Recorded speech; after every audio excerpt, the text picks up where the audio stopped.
ഉത്തർപ്രദേശിലെ സംഭലിൽ ഭരണകൂടം തന്നെ കലാപം സൃഷ്ടിക്കാൻ ശ്രമിക്കുന്നത് രാജ്യത്ത് ചർച്ചയായിക്കൊണ്ടിരിക്കുകയാണ്.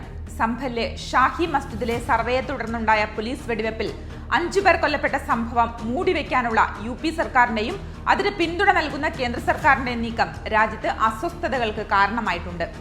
ഉത്തർപ്രദേശിലെ പുരാതന ഷാഹി ജുമാ മസ്ജിദ് മുഗൾ ചക്രവർത്തിയായിരുന്ന ബാബർ 1526 പള്ളി നിർമ്മിച്ചത് എന്നാണ് ചരിത്രം പറയുന്നത്. അതുകൊണ്ട് തന്നെ സംഭൽ മസ്ജിദ് ഒരു സംരക്ഷിത ദേശീയ സ്മാരകം കൂടിയാണ്. എന്നാൽ നേരത്തെ ഇവിടെ പുരാതന വിഷ്ണു ക്ഷേത്രം നിലനിന്നിരുന്നുവെന്നാണ് മറുവിഭാഗത്തിന്റെ അവകാശവാദം. ക്ഷേത്രം തകർത്താണ് മസ്ജിദ് നിർമ്മിച്ചത് എന്നാരോപിച്ച് അഭിഭാഷകനായ ഹരിശങ്കർ ജെയിൻ സംഭൽ ജില്ലാ സെഷൻസ് കോടതിയിൽ ഹർജി നൽകിയിരുന്നു. മസ്ജിദ് പുരാവസ്തു സർവേ നടത്തണമെന്നായിരുന്നു അദ്ദേഹത്തിന്റെ ആവശ്യം. അന്നു തന്നെ കോടതി സർവേക്ക് ഉത്തരവിട്ട് അഭിഭാഷക കമ്മീഷണറെയും നിയോഗിച്ചു. നവംബർ 19 സമർപ്പിച്ച ഹർജിയിൽ നവംബർ 29 റിപ്പോർട്ട് നൽകാനായിരുന്നു കോടതിയുടെ നിർദ്ദേശം. നവംബർ 24 രണ്ടാം ഘട്ട സർവേക്കായി സംഘം എത്തിയപ്പോഴാണ് വലിയ പ്രതിഷേധവും സംഘർഷവും പ്രദേശത്തുണ്ടായത്.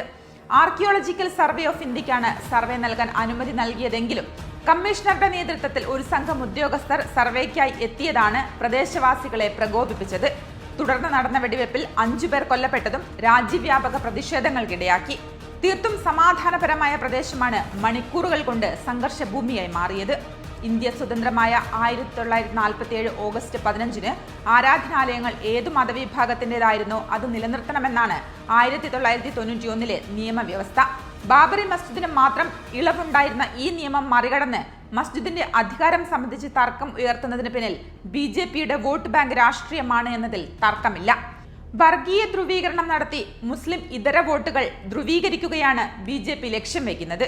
മുസ്ലിം വിഭാഗം കഴിഞ്ഞാൽ സംഭൽ ലോക്സഭാ മണ്ഡലത്തിലെ പ്രധാന വോട്ട് ബാങ്ക് ദളിത് വിഭാഗമായ ജാഡവാണ്.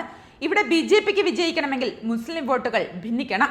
മസ്ജിദ് വിവാദത്തിലൂടെ ജനങ്ങളെ ഭിന്നിപ്പിച്ച് ജാഡവ് വിഭാഗത്തെ കൂടെ നിർത്താനുള്ള BJPയുടെ വർഗീയ രാഷ്ട്രീയമാണ് ഇപ്പോൾ സംഭലിലും പയറ്റുന്നത്. തെരഞ്ഞെടുപ്പ് ക്രമക്കേട് ചർച്ചയാവാതിരിക്കാനാണ് BJP സംഘർഷം സൃഷ്ടിക്കുന്നതെന്നാണ് സമാജ്വാദി പാർട്ടിയുടെ വിമർശനം. സംഭലിൽ വെടിവെപ്പിൽ കൊല്ലപ്പെട്ടവരുടെ കുടുംബങ്ങളെ സന്ദർശിക്കാനും സ്ഥിതിഗതികൾ വിലയിരുത്താനുമായി സംഭലിലേക്ക് പുറപ്പെട്ട മുസ്ലിം ലീഗ് MPമാരുടെ നേതൃത്വത്തിലുള്ള സംഘത്തെ UP പോലീസ് തടഞ്ഞതെന്തിന് എന്ന ചോദ്യം ബാക്കിയാവുകയാണ്. നിരോധനാജ്ഞ ചൂണ്ടിക്കാട്ടി സംഭലിൽ നിന്ന് 120 കിലോമീറ്റർ അകലെ വെച്ച് തന്നെ MPമാരെ പോലീസ് തിരിച്ചയച്ചു.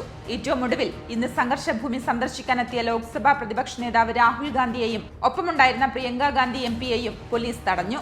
ഗാസിപ്പൂർ അതിർത്തിയിൽ ബാരിക്കേഡ് വെച്ചും പോലീസ് ബസ് കുറുകയിട്ടും തടഞ്ഞതോടെ വാഹന വ്യൂഹത്തിന് UP അതിർത്തിയിൽ നിന്ന് മുന്നോട്ട് പോകാനായില്ല.